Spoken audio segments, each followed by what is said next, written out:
In recent years, more and more women have become involved in emergency medicine, where split-second decisions often mean the difference between life and death. This story is not a recreation. It's the reality of working in the EMS units and trauma centers on the front lines of medical care in Las Vegas, Nevada. 7:34 p.m.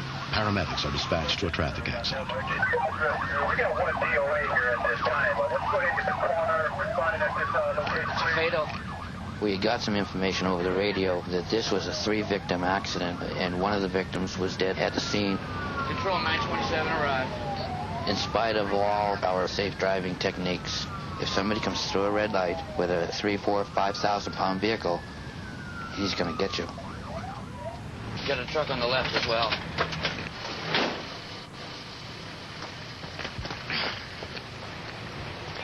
What kind of help you need here? This fellow in the gold and white pickup truck came through the red light. There was no warning for the passenger of the blue vehicle. It was over instantly. He may not have even seen the vehicle coming. I'm going to go over here and help this crew. Paramedic Debbie Elder is treating the driver of the blue car. What do you need, Deb? Okay. You have to hold him down. Okay. Hey, turn it around, guys. All right. Looking at the damage to the vehicle, which was incredibly severe. Hi there. There was no passenger side left. There was no back seat. Everybody hold on to him. All that there was a driver compartment, and that was pretty mangled. Marcus Jackson, the 20-year-old victim who was driving the blue car, is transported to University Medical Center, where he is treated by trauma team doctor Christine Doyle. Stop the IVs. Yeah, stop the IVs. Do not. They are. Okay, it's coming right out up here. Right out where? Right out from the wound. See, anything, whether it's blood or an IV solution that's just salt water pouring out of something, is always a kind of scary feeling, because you don't know where it's coming from, and you don't know how fast you can control it. This does not appear to be into the chest. It appears to be into the axilla. Okay? It does go deep. He does have palpable brachial pulses and distal pulses in the arm. Although the chest cavity was not penetrated, the paramedics made the correct assumption that it existed, even though it didn't. Sort of Murphy's Law.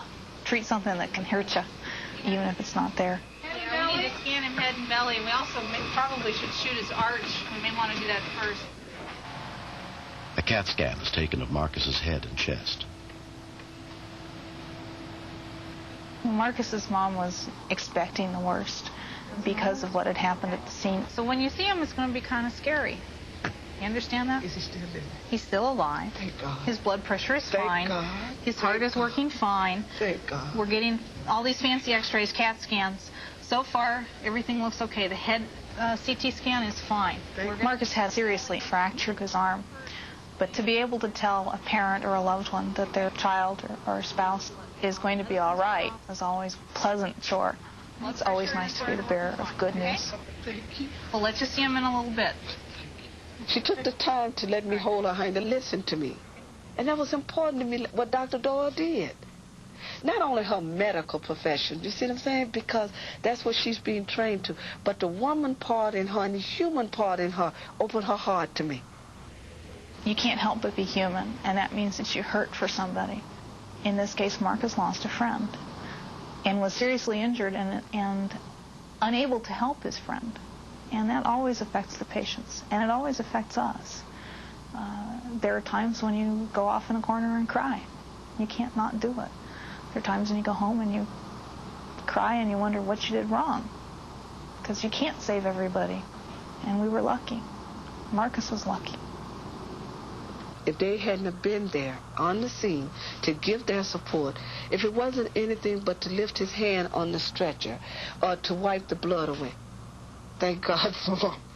Because if it wasn't for them, Marcus wouldn't have made it.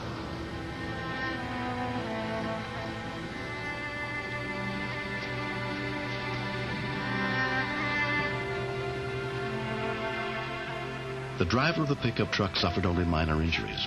He was convicted of driving under the influence and sentenced to 12 years in prison. But nothing can ever make up for the loss of Marcus's best friend, 19-year-old Lamont Jamerson, who was killed in the accident. You don't have to be a special kind of person to be hit by a drunk driver. It can happen to anybody When it happens close to home, that's when it really sets in. When you just sit and think about it, you be like, man, Lamont is dead, you know, and a drunk driver took his life. Think about the person you could be killing if you choose to take on a responsibility of using drugs and alcohol and driving after you do so. Was it worth it? When you have good friends and one dies, it's like a piece of your heart is just ripped out. And I miss him every day, every single day. Well, we got to feed Delmar over there. What Marcus went through changed his whole entire life. Now, I hold every day of my life precious, and I appreciate all the help the paramedics did by getting me to the hospital. That's probably why I'm here today. Next. His eyes were starting to roll back in his head. I knew that if I lost it, that there would be no one there to help him.